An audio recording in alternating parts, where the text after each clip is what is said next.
Welcome back, everybody. We are back together here with another video, and I can't believe it.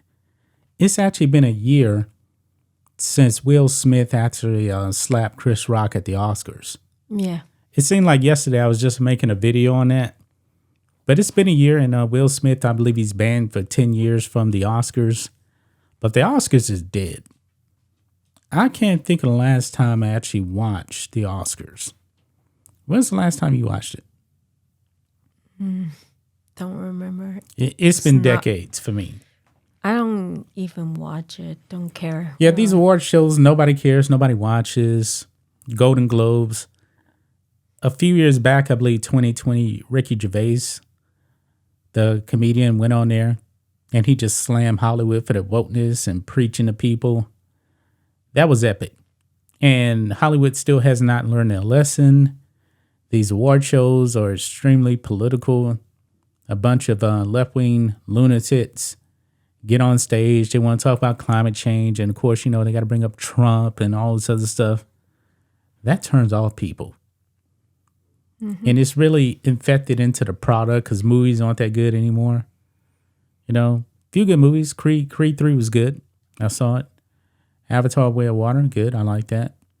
But for the most part, nah. Wokeness has inflicted Hollywood. And so that brings us to Goldie Hawn. Goldie Hawn, old school. She used to be on Laugh-In back in the 1970s. She's been with Kurt Russell for decades now. And she has come out and she has ripped the Oscars. Right here on Breitbart. Goldie Hawn rips Oscars. It used to be elegant. Now things have become politicized. Yeah. She is right on the money about that. Mm-hmm. You know that Saturday Night Live, they had somebody actually doing Trump all the time. Alec Baldwin used to be Trump every Saturday night. They don't do Biden that much because Saturday Night Live has definitely become a left-wing echo chamber. Even though Woody Harrelson went on there and boy, he slammed all these vaccine mandates that's still going on in Hollywood. So, but Goldie Hawn, and you're not into these award shows, neither am I. And politics has definitely destroyed it. And she won an Oscar, I believe, 1970 or something like that. A ton of people watched it. It's at the end of this article. I'll get to it. But this is what Goldie Hawn actually said about the Oscars, and she also addressed the Will Smith slap. It says here, Hawn said the Oscars used to be about glamour and stardom. Quote, "It used to be elegant," she said. "I'm not old-fashioned, but sometimes jokes are off-color. And I'm missing reverence. Things have become politicized. I want to see people in awe. I want to see people believing again. I want to see people laughing more in a way that isn't just at someone else's expense." She continues on and she goes into the slap. "It's indicative of our culture right now. I mean, you could look at it and say, what the hell just happened? Somebody lost control. They lost their self-regulation. Their bigger brain wasn't thinking. And they did something that was horrendous and also showed no remorse. That to me is a microcosm oftentimes of our world." She added, "Chris was brilliant, totally held on to and controlled his emotions, was able to stand with dignity. That's an example of what we would like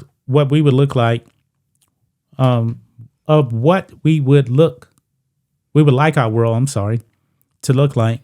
But unfortunately, it isn't right now." Yeah. So Goldie Hawn is right about that. And it's going to be interesting to see what the comedy is going to be like at the Oscars, even though nobody's going to watch. Think it is. I mean, Chris Rock made a joke. Mm-hmm. And Will Smith got up there and slapped him. That is woke culture gone amok right there. Well, nowadays you have to be careful what you said, just people think differently. But the thing is, comedy, it used to be a spot where everybody gets made fun of. Everybody. The old Eddie Murphy stuff back in the 1980s, he could never do that today. He could never say what he said on Delirious and Raw based off woke culture today. He'd be canceled. Well, people are sensitive today, I guess.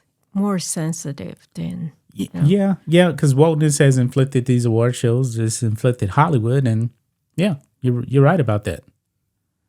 But Goldie Hawn, she was funny, and look at this. It says here, Variety noted when Hawn won her Oscar for Cactus Flower in 1970, 63.1 million people tuned in live in the U.S. to watch the telecast. Last year, ABC's broadcast drew 15.4 million. And people today have a lot more TVs than they did in 1970. Look how much it's fallen.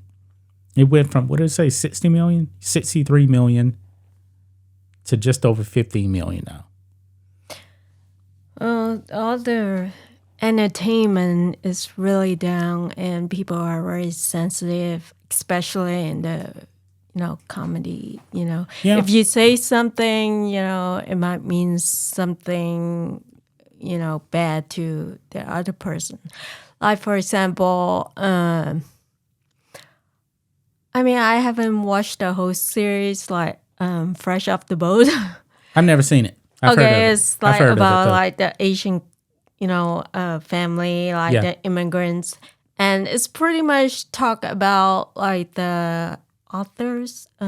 He's from, he was born here. He's Taiwanese American, but his parents was from Taiwan and stuff. Yeah. But he talk about his story in a funny way. And I watched like the first 2 episodes. For me, like I kind of like watch it from a third person perspective. So I don't get very sensitive. So I'm shocked I kind of laugh about it. I'm actually shocked they actually had that title. Yeah, but for some, I read some of the article where like there's a backlash. Blackish. Yeah, I heard of that show. Yeah. And the backlash, the TV show. Well, I kind of watch it too, but they got a lot of backlash, like from the TV show, like Fresh Off the Boat, and like the backlash, and stuff, because like I read something about like the Fresh Off the Boat, like it's very disrespectful to like the immigrant parents, and for some people who think like, or people who came to America that was not born in America act like that, and when they don't. Yeah. But for some people, after they watch the Fresh Off the Boat, they think like all immigrants are like that, when in fact they are not. But for me, I kind of laugh at it because like I don't think of that represent all immigrants. No. Or that is disrespectful, because there's comedy in Hong Kong and Japan. It's comedy everywhere. Yeah, everywhere.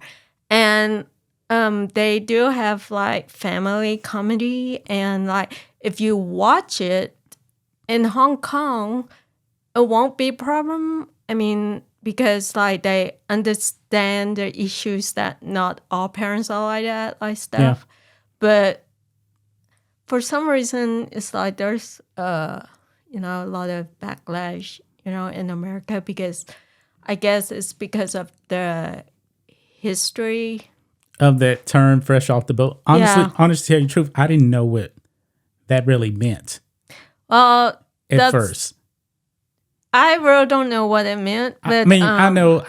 Since I'm with you and we have Asian friends, then I understand. Oh, Fresh Off the Boat, and that actually came from Asian people. That's not something that white people made up or anything like that. Yeah, I've been called Fresh Off the Boat until I opened my mouth. Yeah.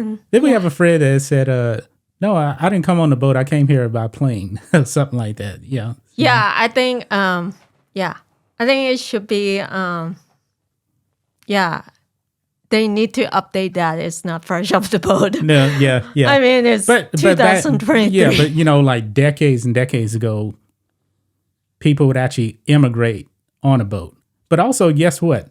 That's the way a lot of Italians in the 1920s came over here. Everybody was coming on those ocean liners. They were immigrating at the turn of the century by boat. Yeah, but for some people, it's an insult, for, some people, the refugees and, who came here by boat and, that they're poor or something like that. Yeah. But it just,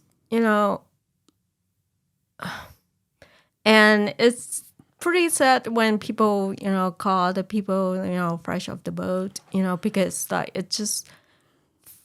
I would never call anybody that. It's disrespectful. I mean, the TV show is comedy. I don't feel anything. But when you tell like everyone, like immigrants, that they are fresh off the boat, then it's kind of disrespectful.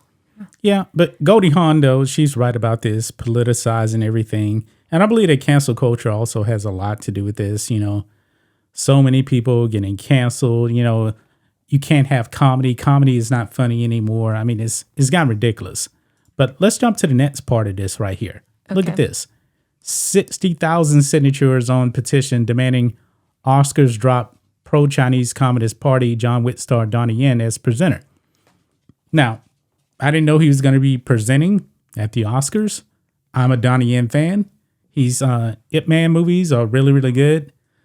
And he's a Hong Kong actor. He was born in mainland China in Canton. I don't remember what they call it now. But he splits his time between Hong Kong and Canada because his wife is from Canada. And we've seen this also with Jackie Chan. I don't think we've actually really discussed this aspect of it. Pro-Chinese Communist Party. And I think I talked to you about this. The Hong Kong cinema is not what it used to be. It's all Beijing based. Yeah. And the only way you're going to have a career now is to what? Kowtow to the CCP. Because if not, they're going to destroy your career. Yeah, but even if they, do that, it's just the movie is different. Look at, like, we kind of first saw just the beginning of the police story. Yeah, that new one from Jackie Chan in 2013. It's different. It's way different. It's not comedy anymore. It's not in Cantonese. The police story movies are in Cantonese. It's in Mandarin, and it's not the same tone. No, I don't know any actor and actress in there besides Jackie Chan. Yeah. And the storyline is totally different because, like, before the police story, that was like during the British time. Yeah. It was a comedy, right? Yeah, it was a comedy. And it was really good. Maggie Chung was in it, and Michelle Yeoh in Police Story 3 Supercut. Really good. Love that movie. The new one is totally different. It's not comedy anymore. And like, it's just real sad. Yeah. Now, Donnie Yen, the last Ip Man movie was really good. I did like it. But the thing is, the Hong Kong actors now, they have to pander to China because China's controlling the Hong Kong movie market. Well, do I really believe that he is really pro-CCP? I'm willing to bet that him and Jackie are probably not. They just want careers. Well, you told me about, what's her name? Gong Li. Yeah, Gong Li. She couldn't get a job. Yeah, the thing is, because now Gong Li is a tremendous actress. She was in the 2006 Miami Vice movie. Mm-hmm. She's also been in a lot of Hong Kong movies when she worked in Hong Kong. But she actually became a citizen of Singapore. And she moved over there. She hadn't done a lot of roles. But apparently the CCP doesn't like her actually having Singapore citizenship. And she can't get work in China now. Yeah. So I think she gave up her Singapore citizenship. And I don't know if she has a Chinese citizenship now. Maybe she does. Trying to get work. So this is what China does to your career if you're not on board with China. Now, when it comes to Jackie Chan, the CCP doesn't want him. They don't want him. He can pander all he wants, but Jackie Chan cheating on his wife, has another kid, living on the streets out here in America. They don't like that. But why did Donnie Yen, Word is he gave up his U.S. citizenship because he's more Hong Kong based. But he didn't move to Canada. Yeah. I mean, he grew up in Boston, but he was always a big-time Hong Kong star. And I guess he still wants to do the Hong Kong movies. So therefore, China controls everything. This the problem with communists right here. He won't have a career over there unless he does this. I think Hong Kong entertainment is dying. Yeah. But I got to tell you this, though. I have more respect for the younger people over there in Hong Kong. They actually were fighting back, doing all those protests. Yeah. The older people, yes, they're too old. Don't you think it's funny where, like, the protester, the young people in Hong Kong that are fighting they against had the guts the to fight back. But then here in America, the young people are fighting for communists. Yeah. Yeah, there's a bit difference. But you got to realize, though, people in Hong Kong in the 1990s, they realized they had all of this freedom under British rule. And now, not so much when you have communists controlling everything. See, like the people over here, they want communism, but yet they never experienced it. The people in Hong Kong, they're right next door to communism, and they understand the CCP, and they don't want anything to do with them. Yeah, it's like the South Korean, they know, Yeah, North Korea is completely communist. Yeah, they don't know want the that. difference. Yeah. Yeah. Yeah. The only people that love communism is people that never experienced it. So, but I think that's going to wrap it up, man. The Oscars and Goldie Hawn right on the money, saying it's too much politics. Now you got people that don't want Donnie Yen to present. So you got anything else you want to add to this before we wrap it up? No.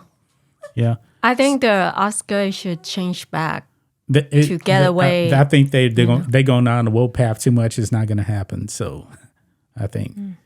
Well, that's going to wrap it up, guys. We'll be back on Friday with another video. Until then, be safe. Goodbye.